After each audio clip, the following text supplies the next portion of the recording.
مسلمان کا یہ عقیدہ ہے کہ ہمارا خالق اللہ ہے، ہمارا مالک اللہ، ہمارا رازق اللہ۔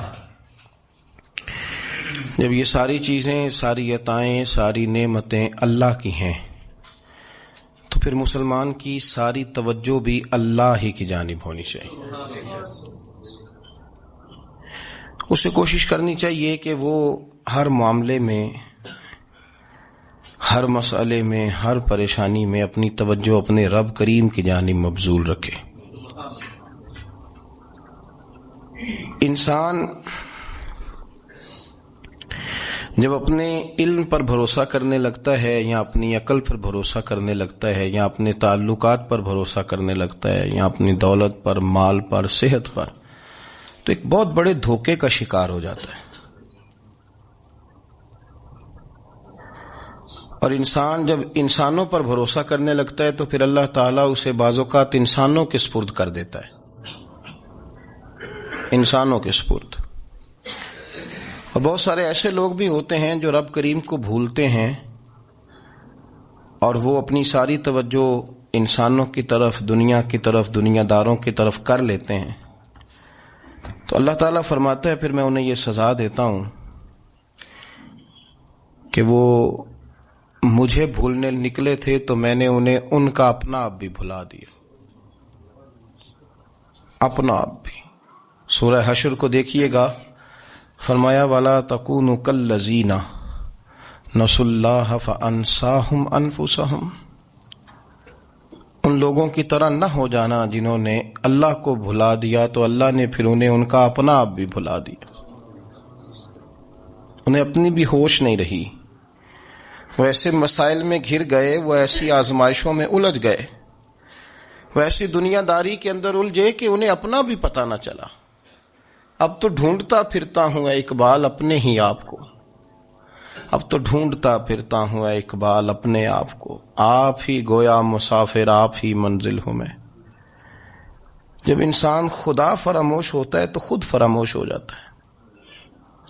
ہمارا بڑے زمانے سے تکیہ ہے، کبھی امریکہ پر، کبھی یورپ پر، کبھی برطانیہ پر، کبھی مالداروں پر، کبھی اسلحے والوں پر۔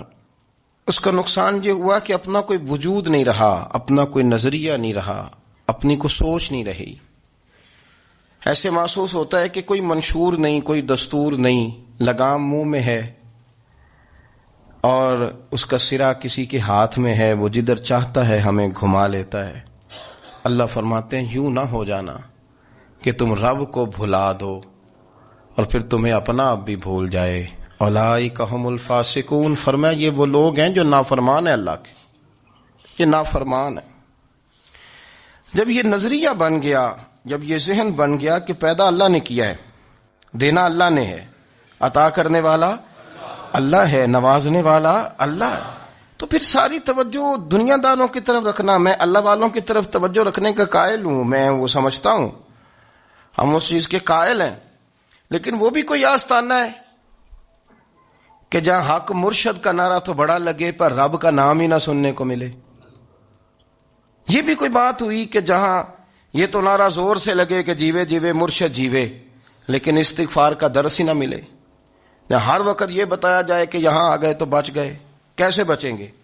میرے رسول پاک علیہ السلام کا دروازہ سب سے بڑا دروازہ ہے، حضور کا دروازہ سب سے بڑا دروازہ ہے، لیکن میرے دوستو یاد رکھنا، نبی پاک علیہ السلام نے بھی لوگوں کو جب رستہ دکھایا ہے تو رب کریم کا رستہ دکھایا ہے، اللہ کا رستہ دکھایا، اللہ کریم کا رستہ دکھایا، لوگوں کو رب کی طرف توجہ کرائی۔ میرے رسول کریم سید عالم صلی اللہ تعالی علیہ وسلم نے لوگوں کی اللہ کی جانب توجہ کرائی اور لوگوں سے یہ کہا کہ وہ اپنے رب کریم کی جانب اپنا ذہن رکھیں، اپنی توجہ اپنے اللہ کی جانب مبذول کریں۔ میری بات کو اچھے طریقے سے سمجھیے گا، علم اللہ تبارک و تعالی عطا کرتا ہے تو اسے اللہ کی عطا ہی سمجھنا چاہیے۔ کچھ لوگوں کے پاس علم ہوتا ہے پر علم نافع نہیں ہوتا، وہ ٹامک ٹونجا مارتے رہتے ہیں ساری زندگی۔ علم کو اللہ کی عطا سمجھیں، اپنی عقل پر، اپنے شعور پر زیادہ بھروسہ نہ سمجھیں، نظر اللہ پہ رکھیں۔ حضرت مولا علی شیر خدا کرم اللہ تعالی وجہہ الکریم سے کسی نے پوچھا تھا بڑا عالم کون ہوتا ہے؟ ہمارے ہاں تو اب وہ والے عالم پائے جاتے ہیں نا اللہ ماشاءاللہ، جو ممبر پہ بیٹھتے ہیں تو دعوے ہی دعوے، ممبر پہ بیٹھتے ہیں تو دعوے ہی دعوے، اس طرح کے عالم ہمارے ہاں پائے جاتے ہیں۔ وہ ہر بات میں دعویٰ کرتے ہیں، میں یہ کر دوں گا، میں وہ کر دوں گا۔ یہ مزاج علماء کا نہیں۔ حضرت علی المرتضیٰ سے کسی نے پوچھا بڑا عالم کون ہوتا ہے؟ فرمایا بڑا عالم وہ ہوتا ہے کہ جسے مسئلے کا پتہ نہ ہو تو وہ کہہ دے مجھے نہیں پتا، میں پتہ کر کے بتاؤں گا، غلط بات بیان نہ کرے۔ امام مالک سے کسی نے کوئی مسئلہ پوچھا تو آپ فرمانے لگے مجھے اس سوال کا جواب نہیں آتا، ہمارے بزرگ سمجھاتے کیا ہیں؟ وہ کہنے لگا آپ اتنے بڑے امام ہیں تو اس سوال کا جواب نہیں آتا۔ آپ فرمانے لگے اگر مجھے ہر سوال کا جواب آتا پھر تو میں خدا ہوتا، مجھے ہر سوال کا جواب نہیں آتا، مجھے تو اتنا آتا ہے جتنا میرے رب نے مجھے عطا کر دیا ہے۔ اپنی نظر اللہ پہ رکھیں، نکل آئیں اس معمے سے باہر کہ میں کوئی بلا ہوں، مجھے بڑا پتہ ہے، میرے پاس 6 ڈگریاں ہیں، مجھے 10 جگہ پہ تدریس کا شغف حاصل ہے، اس سے نکلیں باہر۔ قرآن مجید دیکھیے گا، اللہ تعالیٰ نے ارادہ قدرت فرمایا کہ میں حضرت آدم کو بناؤں گا، پھر بنانے کے بعد فرمایا فرشتوں سجدہ کرو آدم کو، سب نے سجدہ کیا الا ابلیس ابا واستکبر وکان من الکافرین، سب نے سجدہ کیا سوائے ابلیس کے، اس نے انکار بھی کیا، تکبر بھی کیا اور کافروں میں سے ہو گیا۔ تو یہ جب اللہ تعالیٰ نے سجدہ کرایا تو کیسے کرایا؟ اللہ تبارک و تعالیٰ نے نا حضرت آدم کو علم سکھایا خود، وعلم آدم الاسماء کلہا، خود اللہ فرماتے ہیں کہ میں نے جناب آدم علیہ السلام کو تمام اشیاء کے نام سکھائے، سب اشیاء کے نام سکھائے۔ تو وہ چیزیں پھر میں نے نا، اللہ فرماتے ہیں میں نے فرشتوں پہ پیش کی، میں نے کہا کہ بتاؤ ان کے نام کیا ہے، تو فرشتوں نے جو جواب دیا ہے وہ سمجھنے والا ہے۔ اللہ نے چونکہ خود علم سکھایا تھا حضرت آدم کو، جناب آدم سکھایا تھا لیکن فرشتوں کو نہیں سکھایا تھا۔ تو اللہ کریم نے فرمایا فرشتوں اب یہ بتاؤ ان چیزوں کے نام کیا ہیں، تو فرشتے کیا کہتے ہیں؟ فرشتے عرض کرتے ہیں قالوا سبحانک لا علم لنا۔ آپ کبھی یقین کریں اس چیز کی لذت لیں تو مزہ آ جائے۔ کہا قالوا سبحانک، کہنے لگے تو پاک ہے، قالوا سبحانک، کہنے لگے تو بھئی آدم علیہ السلام کو نام سکھا لیے، پھر فرشتوں کے سامنے وہ چیزیں پیش کر کے کہا ان چیزوں کے نام بتاؤ، تو فرشتے کیا کہتے ہیں؟ کہتے ہیں قالوا سبحانک، تو پاک ہے، لا علم لنا، ہمارے پاس کوئی علم نہیں، الا ما علمتنا، ہمیں تو اتنا پتہ ہے جتنا تو نے ہمیں سکھا دیا ہے، ہمیں تو اتنا پتہ ہے جتنا تو نے ہمیں، لا علم لنا، ہمارے پاس کوئی علم نہیں ہے، اتنا ہی پتہ ہے جتنا تو نے ہمیں سکھا دیا ہے، اس سے زیادہ ہمارے پاس علم۔ اور یہ کیوں تو نے ہمیں جتنا سکھایا اتنا پتہ ہے؟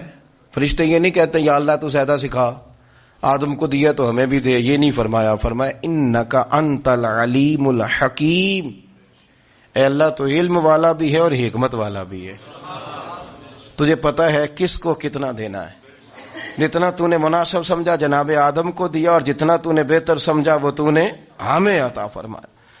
تو اگر آپ کے پاس علم ہے، کہیں نالج ہے، تو اس کو اللہ کی عطا سمجھیں۔ ہمارے ہاں بہت سارے لوگ بن کے بیٹھ جاتے ہیں، میں اکثر کہتا ہوں کہ پھر وہ دعوے کرتے ہیں میرے علاقے والے جاہل ہیں، میرے شہر والے جاہل ہیں، میرے خاندان والے پڑھے نہیں۔ یہ آپ کا دعویٰ ہے، یہ آپ کو خراب کر دے گا۔ ہم نے بہت سارے ایسے لوگ دیکھے جو بہت بڑے عالم تھے، لیکن اللہ جب لینے پہ آیا تو عقل ہی لے گیا، شعور ہی چلا گیا، حافظے ختم ہو گئے۔ آپ دیکھتے ہیں بڑھاپے میں کچھ لوگ ایسے ہوتے ہیں کہ جن کو یہ بھی یاد نہیں رہتا کہ میرا نام کیا ہے، میں کہاں ہوں، مجھے کدھر جانا ہے۔ تو اس وقت سے اللہ کی پناہ مانگیں اور اپنی نظر اپنے رب کریم کی جانب رکھیں، اللہ کی جانب اپنی نظر کو مبذول رکھیں۔ دوسری بات، علم کے بعد ایک چیز آتی ہے جس کا نام ہے ہدایت، جس کا نام ہے تقوی، جس کا نام ہے پرہیزگاری، جس کا نام ہے عمل، عبادت، ریاضت۔ یہ بھی اسی وقت ہی نصیب ہوتی ہے جب میرا رب کریم نصیب فرما دیتا ہے۔ ہم نے نا نیکی کا اپنا اپنا سٹیٹس بنا لیا ہے، اپنا اپنا معیار بنا لیا ہے۔ کچھ لوگ کہتے ہیں کہ جناب مسجد میں سیمٹ کا توڑا دینے سے بہتر ہے کسی غریب کو آٹے کا تھیلا دے دو۔ اب اس نے اپنا مزاج بنا لیا نا نیکی کا، اس نے اپنا سٹیٹس بنا لیا ہے۔ میرا یہ سوال ہے کہ نبی پاک صلی اللہ تعالی علیہ وسلم جب مدینہ شریف آئے تھے تو حضور نے سب سے پہلے غریبوں میں آٹا تقسیم کیا تھا کہ سب سے پہلے مسجد بنائی تھی؟ کیا عجیب لوگوں کا رنگ ہے، اپنی مرضی کی ہدایت، اپنی مرضی کا تقوی، اپنی مرضی کا معیار۔ مسجد کوئی بڑا چھوٹا خطیب بھی میری طرح کا ہو نا، تو وہ مسجد میں بیٹھ کے جب نبی پاک کی بات کرتا ہے تو کہتا ہے میرے رسول پاک غریبوں کا سہارا بن کے آئے۔ وہ غریبوں کی بات کرتا ہے، مسکینوں کی، لاچاروں کی، کمزوروں کی بات۔ تو مسجد ہی تو وہ ادارہ ہے جہاں سے غریبوں کی بات ہو رہی۔ تو اب لوگوں نے غریب کو اور مسجد کو لڑانا شروع کر دیا، اس کو لڑاؤ کہ مسجد میں پیسے دینے سے بہتر ہے آپ غریب کو آٹے کا تھیلا دے دیں۔ آپ یہ کیوں نہیں کہتے کہ مسجد میں بھی آپ توڑا دیں ایک سیمٹ کا اور ساتھ غریب کو بھی خدمت کریں؟ یہ کیوں نہیں تقویٰ؟ اپنی اپنی مرضی کا مزاج، اپنی اپنی۔ کچھ لوگ کہتے ہیں چھوڑو جی، ساری زندگی انسان نماز پڑھتا رہے اور پھر گالیاں بھی دیتا رہے، بندہ داڑھی بھی رکھ لے اور جھوٹ بولنا بھی نہ چھوڑے۔ تو یہ آپ نے اپنے پاس سے تقوی کا معیار بنایا۔ گالی دینے کا گناہ ہے اور داڑھی رکھنے کا ثواب ہے۔ تو اگر آپ داڑھی رکھے ہوئے ہیں اور آپ کوئی غلطی کر رہے ہیں تو اس سے آپ کی داڑھی کا ثواب ختم، اللہ کرے آپ کو سمجھ آئے میری بات۔ آپ کوئی غلطی کر رہے ہیں، داڑھی کا ثواب اس سے ختم، وہ اپنی جگہ پہ قائم ہے چیز۔ اپنی مرضی کا کیوں تقوی کا معیار بناتے ہیں؟ تقوی کا مزاج اپنی مرضی کا نہ بناؤ، اللہ کی بارگاہ سے دعا مانگو کہ یا اللہ ہمیں ہدایت کا نور عطا فرما، اللہ تو ہمیں رستہ دکھا، تو بتا کہ ہدایت کیا ہے۔ تو رب فرماتا ہے اللہ ولی الذین آمنوا، اللہ مومنوں کا مددگار ہے، یخرجہم من الظلمات الی النور، وہ انہیں اندھیروں سے نکالتا ہے اور نور کی طرف روشنی عطا فرماتا ہے۔ اندھیروں سے نور کی طرف اللہ لاتا ہے۔ اللہ ولی، اللہ مومنوں کا ولی ہے، وہ انہیں اندھیروں سے نور کی طرف نکالتا ہے۔ ہدایت ہمیشہ اللہ کی طرف سے سمجھے۔ جب وہ نماز کی توفیق دیتا ہے تو اپنے فضل سے دیتا ہے، جب وہ ذکر کی توفیق دیتا ہے تو اپنے فضل سے۔ ہم سمجھتے ہیں ہو جی فلانا نہیں پڑھ رہا بڑا بیوقوف ہے، فلانا نہیں پڑھ رہا، تو تم کیا اپنی عقل کے زور پہ پڑھ رہا ہے؟ میں جی اللہ کے فضل سے 2 سپارے پڑھتا ہوں، تو کس پہ احسان کرتے تو 2 سپارے پڑھ کے رویا کر۔ کہا اگر مالک تو بڑا قریب نہیں؟ بڑے لوگ ہیں جن کو پورا قرآن حفظ ہے پر انہیں پڑھنے کی توفیق نہیں، تو انہیں فضل کیا اور مجھے توفیق دے دی ہے پڑھنے کی۔ رویا کر، پڑھ کے رویا کر، راتی ساری کر کر زاری، وہ نیند اکھاں تھی توندے تے فجرے اوہی گناہگار کہاون سب تو نیوے ہوندے۔ مہربانی کریں، ڈریں، نیکی کریں تو پھر ڈریں، پھر احساس پیدا کریں، پھر اپنے اندر وہ کمزوری لائیں کہ توبہ توبہ مجھے تو پتہ ہی نہیں، تو جانتا ہی نہیں۔ حضرت سیدنا امام اعظم ابو حنیفہ رحمۃ اللہ تعالی علیہ کے ساتھ ایک شخص کہتا میں نے نماز پڑھی، تو عشاء کی نماز تھی۔ یہ جو لوگ بڑے ہوتے ہیں نا،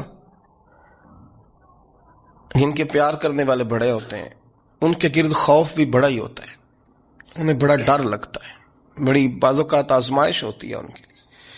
عشاء کی نماز کہتے پڑھی تو امام صاحب نے نا عشاء کی نماز میں تلاوت کی آیتیں فَمَن يَعْمَلْ مِثْقَالَ ذَرَّةٍ خَيْرًا يَرَهُ وَمَن يَعْمَلْ مِثْقَالَ ذَرَّةٍ شَرًّا يَرَهُ، فرمایا جو ذرہ برابر خیر کرے گا وہ بھی قیامت میں دیکھے گا، اور جو ذرہ برابر شر کرے گا وہ بھی قیامت میں اس شر کو دیکھے گا، اس کے سامنے آئے گا۔ تو وہ شخص کہتا ہے کہ سارے لوگ نماز پڑھ کے چلے گئے تو امام صاحب رحمۃ اللہ علیہ نے اپنی داڑھی پکڑی، رو رہے ہیں، کہتے ہیں وہ ذرہ برابر نیکی کا بدلہ دینے والے، وہ ذرہ برابر شر پہ سزا دینے والے میری سفید داڑھی کو دیکھ، مالک میرے ذرے ذرے سامنے نہ لانا، لوگ تو میری بڑی قدر کرتے ہیں دنیا، میں تو بڑا پہچانا جاتا ہوں، لوگ تو میری راہوں میں پھول لیے کھڑے ہوتے ہیں، مجھے بڑا نوازتے ہیں، قیامت میں رسوا نہ کر دینا، میرے لیے مشکل ہو جائے گی۔ وہ کہتے ہیں میں نے امام صاحب کا درد دیکھا، مجھے کوئی کام تھا تو میں چلا گیا، میں نے کہا کہ وہ اس وقت اللہ کے حضور حاضر ہیں تو میں دوبارہ آؤں گا۔ کہتے ہیں میں تہجد کا وقت آیا تو امام صاحب وہیں بیٹھے تھے اور ان کی داڑھی آنسوؤں سے بھری ہوئی تھی اور زور سے داڑھی پکڑی ہوئی، کہنے لگے مالک رسوا نہ کر دیں، قیامت میں رسوا نہ کر دیں۔ یار جو ہدایت یافتہ لوگ تھے وہ تو ڈرے ہوئے تھے، وہ تو سہمے ہوئے تھے، وہ تو کہتے تھے یہ اس کا فضل نہیں، اس نے بلا لیا، یہ اس کا کرم نہیں، حضرت باعزید بستامی کسی کافر کو دیکھتے تو رو پڑتے، کہتے مالک تو کتنا قریب ہے، یہ بے ایمان رہ گیا، تو نے اپنے فضل سے مجھے اپنے نبی کا غلام بنا لیا۔ وہ رو پڑتے۔ یہاں تو لوگوں کا دعویٰ ہی بڑا ہے، نمازی اللہ خیر فرمائے وہ تو دوسروں کو گھورتا ہے، وہ کہتا ہے جنت کا میں مالک ہوں، کنجیاں میرے پاس ہیں، میں کسی اور کو گھسنے نہیں دوں گا، اور اگر 2-3 حج کر لے تو پھر تو وہ کہتا ہے کہ اب میرے سے پوچھ کے لوگ جنت میں جائیں گے معاذ اللہ، اور اگر وہ 2 4 5 7 دفعہ کوئی نفل پڑھ لے تو پھر وہ کہتا ہے چھوڑیں جی سارے لوگ بے عمل ہیں، میں اکیلا نیک ہوں۔ نہ ایسا کریں، اپنی توجہ اپنے رب پہ رکھیں، اپنی توجہ اپنے معین الملت والدین، عطائے رسول، ہند الولی، غریب نواز، خواجہ معین الدین چشتی، حضرت خواجہ اجمیر، شاہ اجمیر، شاہ اجمیر، والی ہندوستان، آخری عمر میں نا سارا دن روتے گزر جاتا، ساری رات روتے گزر جاتے، ذرا سی کوئی بات کرتا تو رو پڑتے ہیں، آنکھیں آنسوں سے بھری رہتی۔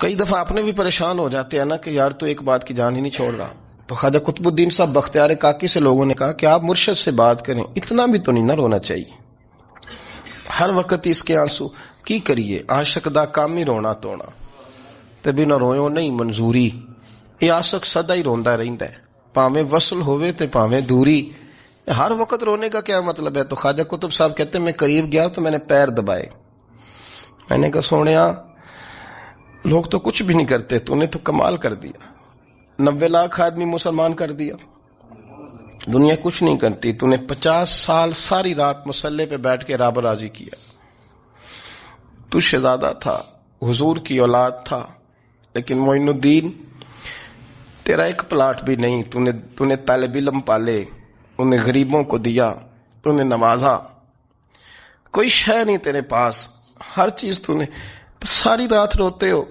سارا دن روتے ہو۔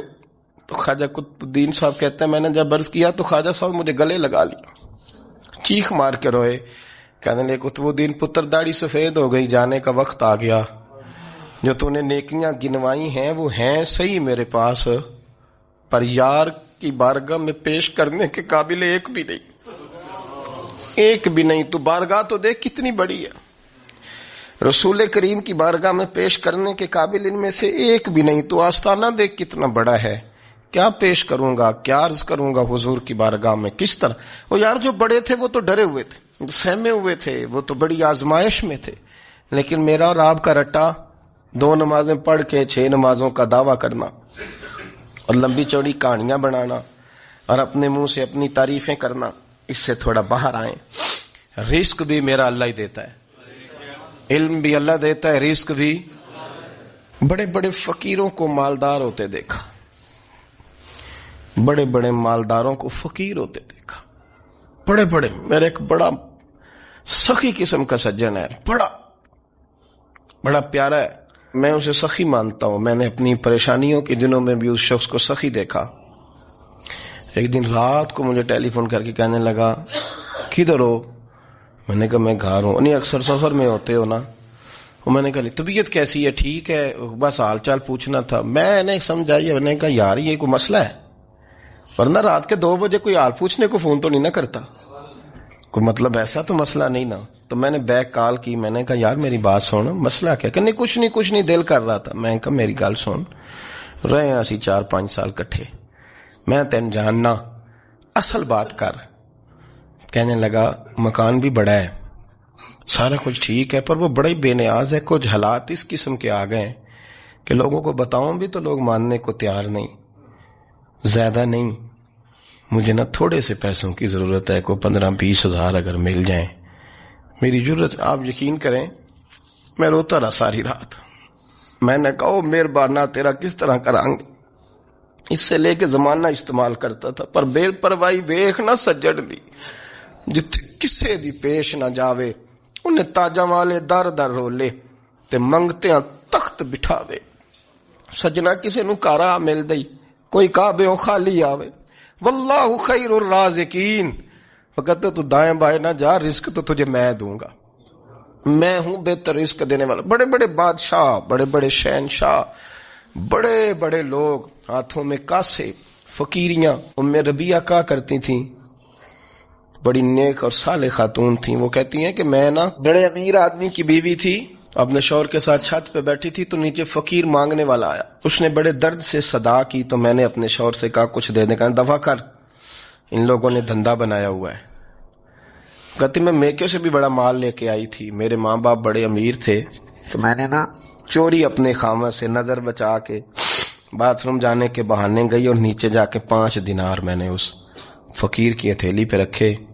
کہتے اس نے 5 دینار دیکھے، پھر میری طرف دیکھا تو میں نے اس کی آنکھوں میں آنسو چمکتے دیکھے۔ کہنے لگے بی بی رب تیرا بھلا کرے، میں 3 دنوں کا بھوکا ہوں۔ کہ وہ چلا گیا، میں گھر آ گئی، جب باہر آئی تو میرا شوہر کہنے لگا تو اتنی اب اتنی تو تیز ہو گئی ہے اور تو اتنی خود مختار ہو گئی ہے، میرے بغیر پوچھے مال خرچ کرے گی، جا تجھے 3 طلاقیں۔ کہتی میں بالدار اور وزادار باپ کی بیٹی تھی، طلاق لے کے گھر آئی تو میرا باپ ٹوٹ گیا، چارپائی پہ چلا گیا، اوہو یہ کیا بن گیا۔ کہتی بڑی تکلیف رہی، 1-2 سال کے بعد میرے ابا نے میری شادی کر دی۔ اب جس شوہر کے پاس گئی وہ بڑا نیک تھا، پرہیزگار تھا، اللہ نے بہترین صلہ دیا۔ کتنی چھت پہ بیٹھی تھی، دروازے پہ فقیر آیا تو میں نے شوہر سے کہا کچھ دے دوں، کہنے لگا 5 نہ دینا، 15 دینا، 20 دینا، میں فقیر ہوں، میں نے فقر سے دولت دیکھی ہے، اسے خالی نہ لوٹانا۔ کہتی ہے کہ میں نیچے گئی اور جب میں نے اس کی طرف دینار بڑھائے تو میری چیخ نکلی، پیسے پھینک کے میں بے ہوش ہو کے گری، میرا شوہر نے آ کے اٹھایا، اندر لے گیا، پانی منہ پہ چھڑکا، کہنے لگا تجھے کیا ہوا؟ کہنے لگی یہ جو مانگنے آیا یہ میرا پہلا شوہر تھا، وہی تھا جو کہتا تھا کہ تو 5 دینار دے آئیے، جا تجھے 3 طلاقیں۔ پڑھو نا حدیث پاک، میرے نبی پاک علیہ السلام نے فرمایا ایک بندہ گنجا تھا، گنجا، کوئی ترتیب آگے پیچھے ہو جائے تو مفہوم کے لحاظ سے، لیکن میں مفہوم اس کا واضح کرتا ہوں، ایک گنجا تھا، کوئی شے نہیں تھی، سر پہ بال بھی نہیں تھے، رویا کرتا تھا۔ اللہ تعالیٰ نے فرشتے کو بھیجا، تجھے کیا چاہیے؟ تو کہنے لگا بال آ جائیں اور تھوڑا مال آ جائے۔ فرشتے نے ہاتھ پھیرا تو بال بھی آ گئے تو بکریاں بھی آ گئیں، لائنیں لگ گئیں، مال ہی مال ہو گئے۔ دوسرے کے پاس گیا، وہ کوڑا تھا، اس کو جا کے کہا کیا چاہیے؟ کہنے لگا شفا ہو جائے اور کچھ اللہ تعالیٰ آسانی کر دے۔ شفا بھی ہو گئی، گائیں بھی دے دی، بھینسیں بھی دے دی، مال ہی مال ہو گئے۔ پھر ایک کے پاس گیا، وہ اندھا تھا، تجھے کیا چاہیے؟ اس نے کہا آنکھیں مل جائیں اور کچھ ساتھ اللہ مال دے دے۔ اونٹ ہی اونٹ ہو گئے۔ جب بڑا نواز دیا تو پھر مالک نے امتحان لینے کا ارادہ کیا، یاری تیری سونا ہے پر آزمائشاں بھی تیریاں اگ، آزمائشاں تیریاں، صحیح کہہ رہا ہوں، آزمائشاں تیریاں، یاری تیری سونا ہے پر آزمائشاں تیریاں، اے سونا پرکھیا جاوندائی پہلو نہ لگاں دے لگ۔ اللہ نے فرمایا آزمائش کرو۔ سب سے پہلے گنجے کے پاس آئے، اسے کہا اللہ کے رستے میں کچھ دے، کہنے لگا میرے خرچے ہی بڑے، دیکھو تو صحیح کتنی مشکل میں وقت گزارتا ہوں، حال ہی کوئی نہیں۔ تو اس نے کہا میں نے تو سنا ہے تو گنجا اور بھوکا ننگا تھا۔ کہنے لگا میں تو جدی پشتی رئیس اعظم ہوں، تو یہ کس پاگل نے کہا ہے بھاگ جا؟ اس نے کہا اچھا جیسے تو تھا ویسے ہی ہو جائے۔ کھیت کھلیان اجڑ گئے، پھر سے گنجا ہو گیا۔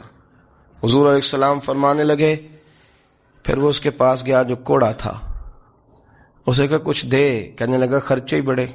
اب پوچھ لیں کسی امیر آدمی سے، کہے گا چکی کے نیچے ہاتھ ہے میرا، میرے سے زیادہ تو اب پریشان بندہ ہی کوئی نہیں، کیا بتاؤں آپ کو، اتنا ٹیکس ہے، اتنا جرمانہ ہے، فلانی شے، بڑا کچھ گنواتے ہیں لوگ۔ اس نے کہا میں نے تو سنا تو پہلے کوڑا تھا۔ اس نے کہا جا دوڑ جا، میں تو رئیس اعظم ہوں، دادا بھی پردادا بھی اور ساری نسل ہی۔ اس نے کہا اچھا جیسے تو تھا ویسے ہی ہو جائے۔ پھر وہ گیا اندھے کے پاس اور جا کے کہا اللہ کے نام پہ کچھ دے۔ تو کہنے لگا رب کے نام پہ؟ یہ کھڑے ہیں اونٹ، جتنے تیرے دل کرے لے جا۔ اس نے کہا کیا معنی اس بات کا؟ کہنے لگا یار تجھے کیا بتاؤں، میں تو اندھا تھا، میں نے تو کبھی دنیا دیکھی نہیں تھی، پھر اس کریم نے فضل کیا تو مجھے بڑا کچھ دکھایا، میں کیا بتاؤں، میرا دل کر رہا ہے کہہ دوں کہ پھر اس نے کعبہ دکھایا، پھر اس نے روضہ رسول دکھایا، پھر اس نے ریاض الجنہ کے سجدے دکھائے، پھر اس نے اپنے محبوب کے دروازے کی رونقیں دکھائیں. اس نے بڑا کچھ دیا, اس نے بڑا نوازا. میرے پاس تو شاید میں بدکار پرانا خادم, کسے در ملی نہ ٹوئی. واصف یار نے نظر جو کی تھی, پھر واصف ہی ہوئی. یہ تو اس کا کرم ہوا. تو یہ وہ کہنے لگا تو اللہ کے نام پہ جان مانگ, میں وہ بھی دینے کو تیار. میرے پاس تو شے کوئی نہیں تھی, مجھے تو اپنا پتہ ہے, میں تو کوئی شے نہیں تھا, کچھ نہیں تھا میرے پاس. یہ تو ان کا کرم ہے کہ رخ ان کا ادھر ہے. اور مختصر سی میری کہانی ہے, یہ جو بھی ہے ان کی مہربانی ہے. تو وہ کہنے لگا میں بھی کچھ لینے نہیں آیا تھا, تیری آزمائش ہی کرنے آیا تھا. تیری عزتیں بھی سلامت رہیں گی, تیرا مال بھی سلامت رہے گا, تیری شفا بھی. اپنی زندگی میں کبھی بھی اللہ کی بارگاہ سے توجہ ادھر ادھر نہ کریں, چھوڑیں لوگ کیا کر رہے ہیں, دنیا کیا کہہ رہی. کبھی بھی اپنی توجہ دائیں. ہمارا یہ مسئلہ بن گیا کہ ہماری سیاست ہے, ہماری دنیا داری ہے, ہم بندوں کو راضی کرنا چاہتے ہیں. ہم دیکھتے ہیں کون کس طرح, اور آپ یقین کریں آپ تھک جائیں گے, بندے راضی نہیں ہوں گے, وہ نہیں راضی ہوتے. آپ ان کو منا کے لائیں گے تو ادھر والے نکل جائیں گے, ادھر کو منائیں گے تو ادھر والے نکل جائیں گے. اس چکر سے باہر آئیں, اس رب کو راضی کریں جو فرماتا ہے ان الذین آمنوا وعملوا الصالحات سیجعل لهم الرحمن ودا. فرمایا تو ایمان لانے کے بعد نیک عمل کر, میں لوگوں کے دلوں میں تیری محبت پیدا کر دوں. رحمان لوگوں کے دلوں میں محبت ڈال دے گا, اللہ لوگوں کے دلوں میں. اپنی نظر ہمیشہ اپنے رب پہ رکھیں. اتنی لمبی چوڑی دنیا داروں سے امیدیں نہ وابستہ کریں. میں نے دیکھا ہے لوگ کاسا لیسی کرتے ہیں, کبھی اس کے دروازے پہ کبھی اس کے دروازے پہ. ان چکروں سے باہر آئیں اور اپنے رب کی بارگاہ کی طرف توجہ کریں. استغفار شوق سے پڑھا کریں. اور اکیلے میں اکیلے میں حضرت رئیس المتکلمین مولانا نقی علی خان صاحب رحمۃ اللہ نے لکھا ہے کہ فرعون 500 سال حکومت کر گیا. یہاں تو 5 سال کی حکومت کی پیر لڑکھڑاتے ہیں, 500 سال. فرماتے اصل وجہ یہ تھی کہ دنیا جب سو جاتی تھی نا تو اوپر چادر لے کے تو مسلح پہ بیٹھ جاتا تھا اور ہاتھ باندھ کے کہتا تھا رب تو ہی ہے, میرا پردہ نہ کھولنا, مالک تو ہی ہے, کرم نوازی کرنا, میری پکڑ نہ کرنا. وہ بےمان ہو کے اگر 500 سال ہاتھ باندھے تو گزارا کر لیتا ہے, تو ایماندار ہے. پر مسئلہ یہ ہے کہ تو رات کو بکل مار کے ہاتھ نہیں نہ باندھتا, تو منت نہیں کرتا, تو استغفار نہیں کرتا. توبہ کریں تو بچے رہیں. وہ اتنی لمبی حکومت کر گیا چونکہ رات کو کہتا تھا مالک رب تو ہی ہے, لیکن مہربانی فرما, میری پکڑ نہ فرمایا, تو اللہ نے تو اس کو مہلت دے دی.